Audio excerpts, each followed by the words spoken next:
Chapter 3 क्या निराश हुआ जाए, जिसके अंदर हम देख रहे हैं लेखक के साथ घटी हुई एक घटना कि वो एक बार बस में सफर कर रहे थे। उनके साथ उनकी पत्नी और 3 बच्चे थे। थोड़े ही समय में बस जो है वो एक सुनसान स्थान पर बिगड़ जाती है और बस का कंडक्टर जो है वो साइकिल लेकर चला जाता है और उसके अंदर बस के अंदर बैठे व्यक्ति जो है वो बहुत सारी डराने वाली बातें कर रहे थे। बच्चे जो है पानी के लिए चिल्ला रहे थे और सभी लोग डरे हुए थे। यहाँ तक हमने देखा था। अब आगे देखते हैं। कुछ नौजवानों ने ड्राइवर को पकड़कर मारने पीटने का हिसाब बनाया कि लोगों ने बस के अंदर बैठे कुछ नौजवान लोग थे। उन्होंने क्या सोचा कि कंडक्टर भले भाग गया लेकिन इस ड्राइवर को पकड़ते हैं और मारते पीटते हैं, ऐसा उसने सोच लिया।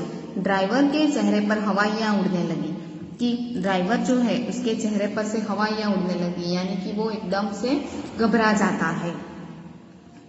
वह बड़े कातर ढंग से मेरी ओर देखने लगा। कातर ढंग से देखना ये एक मुहावरा है, यानी कि क्या, भयभीत होकर देखना। कि ड्राइवर जो है वो बस का लेखक की ओर बड़ी ही भयभीत चेहरे से देखने लगा और बोला, हम लोग बस का कोई उपाय कर रहे हैं, बचाइए, ये लोग मारेंगे। कि ड्राइवर ने क्या खुलासा किया कि कंडक्टर जो है वो भागा नहीं है, बल्कि हम लोग कोई दूसरी बस का इंतजाम करने में लगे हैं। मुझे बचा लो, नहीं तो ये लोग मुझे मारेंगे। डर तो मेरे मन में भी था। लेखक क्या कहते हैं कि डर तो मेरे मन में भी समाया हुआ था, पर उसकी कातर मुद्रा देखकर, कातर मुद्रा यानी कि भयभीत चेहरा देखकर मैंने यात्रियों को समझाया कि मारना ठीक नहीं है। लेखक के मन में भी डर तो था, लेकिन उसने ड्राइवर के भयभीत चेहरे को देखकर बस में बैठे यात्रियों को समझाया कि इसको मारना योग्य नहीं है। परंतु यात्री इतने घबरा गए कि वे मेरी बात सुनने को तैयार ही नहीं हुए। लेकिन यात्री इतने घबरा गए थे कि वो लेखक की बात सुनना नहीं चाहते थे और वो कहने लगे, इसकी बातों में मत आइए, धोखा दे रहा है, कंडक्टर को पहले ही डाकुओं के यहाँ भेज दिया है। दूसरे यात्रियों ने लेखक से क्या कहा कि आप इस ड्राइवर की बातों में मत आइए, ये हमें धोखा दे रहा है कि इसने कंडक्टर को पहले ही डाकुओं के पास भेज दिया है। अभी थोड़े ही समय में डाकू लोग आएंगे और हमें लूट कर चले जाएंगे। मैं भी भयभीत था। लेखक क्या कहते हैं कि मैं भी बहुत भयभीत था, पर ड्राइवर को किसी तरह मार पीट से बचाया। लेखक खुद भी डरे हुए थे, फिर भी उन्होंने ड्राइवर को लोगों से बचा लिया।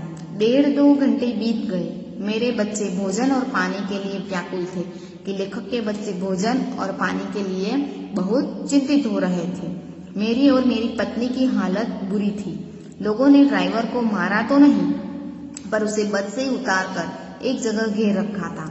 कि लेखक के समझाने पर लोगों ने ड्राइवर के साथ मारपीट नहीं की, बल्कि उससे बस से उतारकर एक जगह पर घेर कर रखा था।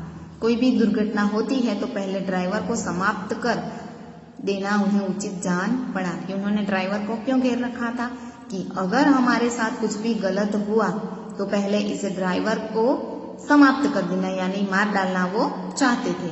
ये गिड़गिड़ाने का कोई विशेष अवसर नहीं पड़ा कि ड्राइवर जो है वो गिड़गिड़ाने लगा, यानी कि उनसे आजीजी करने लगा कि मुझे मत मारो, लेकिन उसकी यात्रियों के ऊपर कोई असर पड़ी नहीं।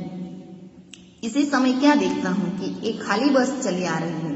ये इन सब के बीच लेखक देखते हैं कि एक खाली बस जो है वो आ रही है और उस पर हमारा बस कंडक्टर भी बैठा हुआ था। कि उस खाली बस के अंदर जो उस कंडक्टर चला गया था वो भी बैठा था।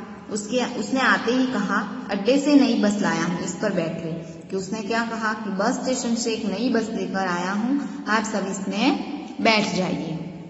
वह बस चलाने लायक नहीं है कि वो बिगड़ी हुई बस अब चल नहीं सकती। फिर मेरे पास एक लोटे में पानी और थोड़ा दूध लेकर आया। कि वह कंडक्टर जो है वो लेखक के पास गया और उसने एक लोटे में पानी और थोड़ा दूसरे लोटे में दूध और बोला कि पंडित जी, बच्चों का रोना मुझसे देखा नहीं गया। वही दूध मिल गया, थोड़ा लेता आया। कि देखो कंडक्टर कितना ईमानदार व्यक्ति था। कि बस के यात्रियों ने क्या सोच रखा था कि कंडक्टर भाग गया है, लेकिन वो ईमानदार व्यक्ति भागा नहीं था, बल्कि दूसरी बस का इंतजाम करने गया था और लेखक के बच्चों के लिए वो दूध और पानी भी लाया था। यात्रियों में फिर जान आ गई कि यात्री जो है वो फिर से खुश हो गए। सबने उसे धन्यवाद दिया, ड्राइवर से माफी मांगी और 12 बजे से पहले ही सब लोग बस अड्डे पहुंच गए कि सब लोगों ने ड्राइवर और कंडक्टर का धन्यवाद किया, ड्राइवर को से माफी भी मांगी कि उनके साथ उन्होंने बहुत बुरा व्यवहार किया। और 12 बजे से पहले वो बस स्टॉप पे सब लोग पहुंच जाते हैं। कि लेखक के जीवन में ये घटना एक दूसरी घटी हुई। कैसे कहूँ कि मनुष्यता एकदम समाप्त हो गई है। इस घटना की वजह से लेखक के मन पर इतनी अच्छी छाप पड़ी कि उन्होंने क्या कहा कि मैं कैसे कह दूं कि इस समाज के अंदर से मनुष्यता जो है, इंसानियत जो है वो एकदम समाप्त हो गई है। नहीं, हम भी ऐसा नहीं मान सकते, क्योंकि ऐसे बस कंडक्टर जैसे लोग आज भी है।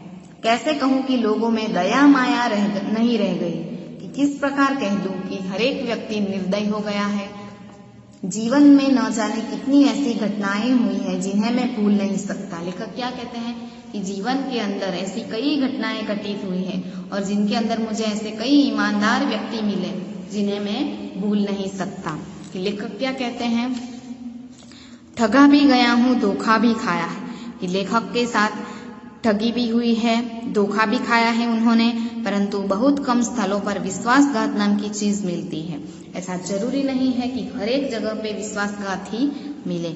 केवल उन्हीं बातों का हिसाब रखो जिनमें धोखा खाया है, तो जीवन कष्टकर हो जाएगा। लेखक क्या कहते हैं कि हर एक मनुष्य के जीवन में अच्छी घटनाएं भी बनती हैं, बुरी घटनाएं भी बनती हैं। लेखक के साथ भी हुआ ना, अच्छी घटनाएं भी हुई, बुरी घटनाएं भी हुई। लेखक ने कहा कि मैंने ठगा भी गया हूँ, धोखा भी खाया है और उनके साथ अच्छी घटनाएं भी घटी है। तो लेखक हमें क्या कहना चाहते हैं कि अगर हम जीवन में ऐसी ही बातों को याद रखेंगे, ऐसी ही बातों का हिसाब रखेंगे जिनमें हमने धोखा खाया है, तो हमारा जीवन हमेशा दुखी ही रहेगा।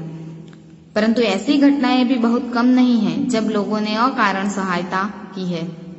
कि लेखक कहते हैं कि हमारे जीवन में ऐसी घटनाएं भी घटित होती हैं जिसमें लोगों ने हमारी सहायता की है, मदद की है। निराश मन को ढाढ़स दिया है। कि निराश मन को क्या दिया है, ढाढ़स दिया है। ढाढ़स यानी कि तसल्ली। हमारी निराश मन को तसल्ली भी दी है और हिम्मत भी बंधाई है।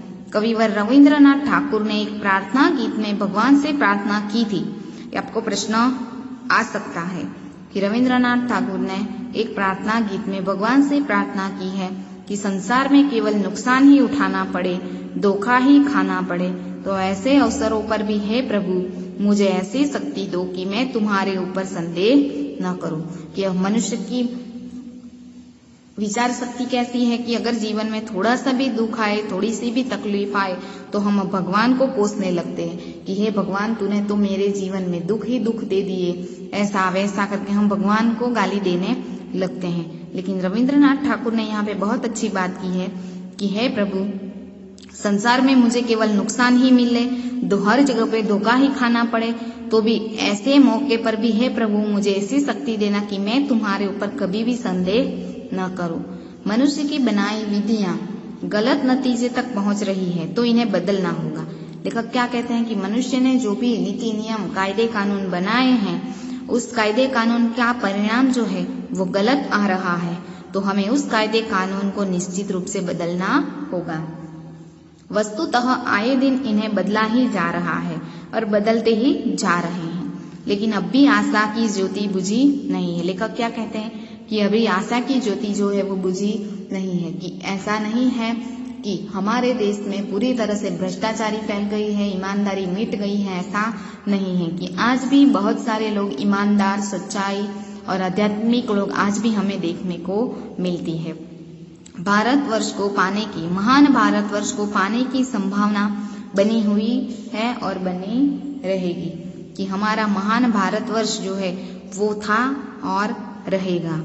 मेरे मन निराश होने की जरूरत नहीं है। कि लेखक क्या कहते हैं कि हमें जिंदगी के अंदर जैसी भी परिस्थितियां आए, धोखा ही खाना पड़े, तो भी हमें निराश होना नहीं है। कि हे मेरे मन निराश होने की जरूरत नहीं है। एक मनुष्य होने के नाते हमें ईमानदार, सच्चाई और आध्यात्मिकता जैसे मूल्यों के पीछे ही चलना चाहिए और कोई भी बड़ी परेशानी आए या छोटी परेशानी आए उससे हमें कभी भी निराश होना नहीं चाहिए।